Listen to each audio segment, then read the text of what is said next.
My name is Marilyn Koenig, and I'm the Executive Director of Friends for Survival. And you may want to know what Friends for Survival is. We are a bereavement program after a suicide death.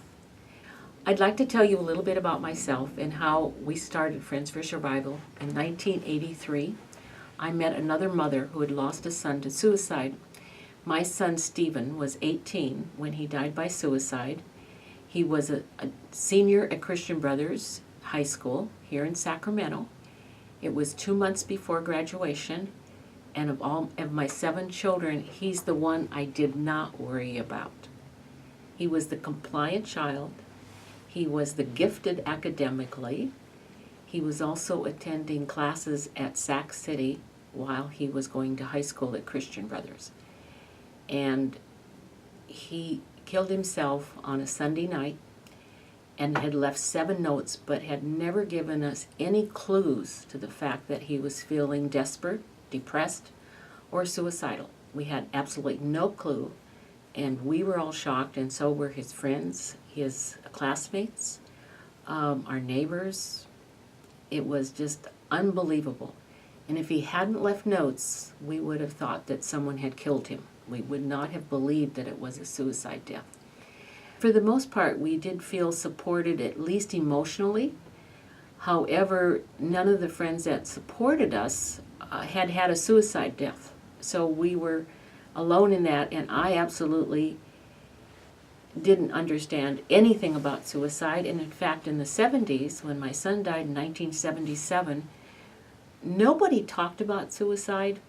The only time I ever heard anything about suicide was in like page 4, the Sacramento Bee, and it would talk about victim number such and such jumped off the Golden Gate Bridge. So I always thought that suicide happened with people that were down and out, alcoholics, homeless, didn't have family. I had no idea that teenagers were killing themselves at all. It never entered my mind.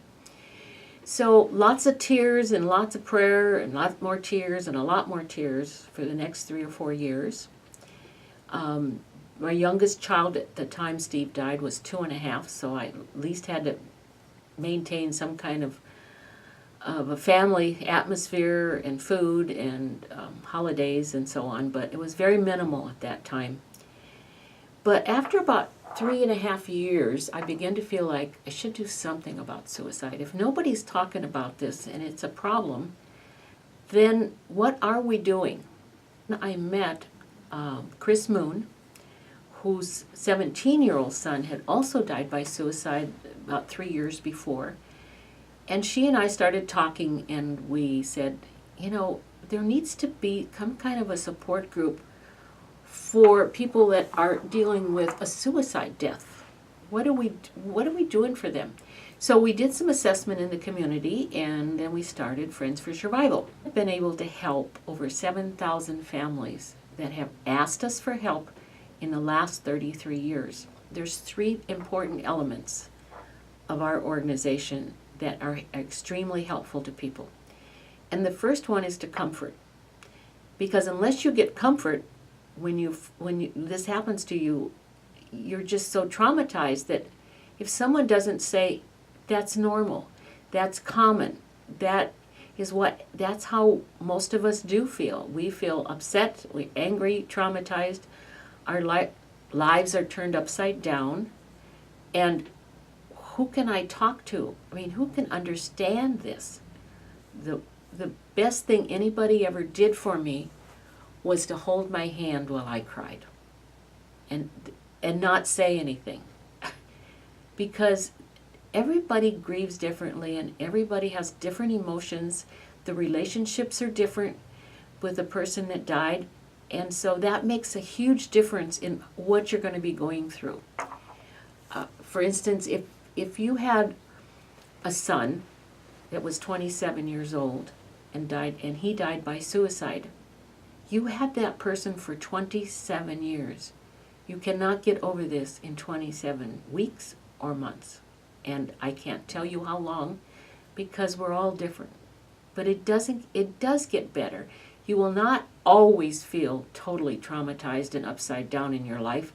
and tired and exhausted from the grief and dysfunctional and can't eat and just wishing that you could just not wake up in the morning. That's also common among people. I just wish I didn't wake up in the morning. I can't do this.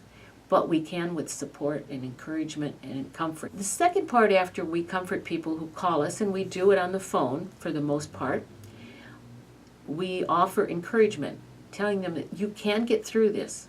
This may be the worst thing that you're ever going to have to deal with, but you can deal with it. We can help you. We can give you some suggestions on coping. It just takes a long time. It takes a lot and lots of tears. And it also helps to have people who understand what you're going through. We can tell you that we are there for you. You can always call us back. We're here to talk as long as you want to talk. We have support meetings. We have a monthly newsletter. We have all kinds of information and things that you can really, truly relate to because we related to them in our own journey of grief. The last aspect of what we do is educate. We are just one part of the support program and the support that you need during this journey of grief, which may last it may last for years sometimes, but not on a tragic level. It does get better, and it's not as extreme and not as heartrending as it was in the beginning. I can say that because I've had several years without Stephen, actually a lot of years without Stephen. And I think of him often, but he's not the first thing I think of in the morning and the last thing that I think of at night anymore. But I also can remember feeling traumatized and feeling like I'm scared to death. I'm just so scared that another one of my children will die somehow that I haven't expected, because I certainly didn't expect this. I would encourage you to call Friends for Survival to get some support. You can call us and we'll let you know about where the meetings are, get you a newsletter, get you some other information about grief. Friends for Survival does have meetings, and if you call, we can talk to you about those meetings. And our meetings are only open to people who have been affected by a suicide death. And that's regardless of circumstances or relationships. We even get families where there's been a murder-suicide, and they can come and feel comfortable and not be judged, because sometimes there is a lot of judgment in that kind of a circumstance. Our meetings some of them are just simply sharing meetings with trained facilitators, and we do have meetings that also have speakers. It's our goal that we every month would help you with one aspect of your grief. You can't focus on the whole package of grief at one time. It is helpful if you can approach it on a monthly basis and just one aspect of it. So we have speakers that talk about sleep. We have speakers who talk about anger. We have speakers that talk about family dynamics, children's grief, family interaction, getting through the holidays.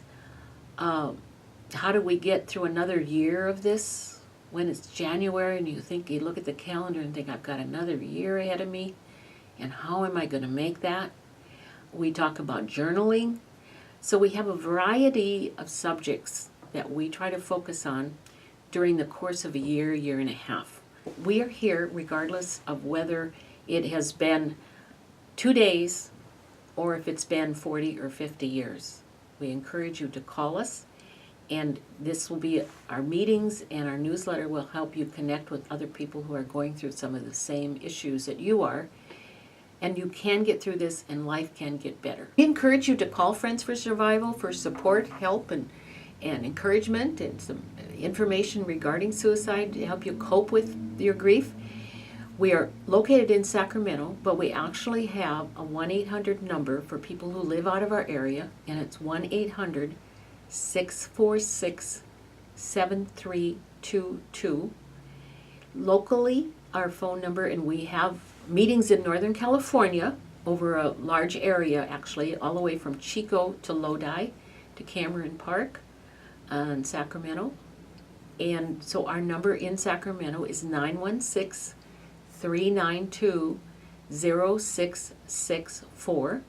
And we have a website that has lots of good information on it and even excerpts from some of our past newsletters. And the website is friendsforsurvival.org. And so we'll look forward to, if you're trying to deal with a suicide death, we look forward to hearing from you and talking with you and helping you as best we can.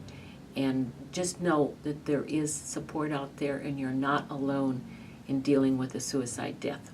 Thank you.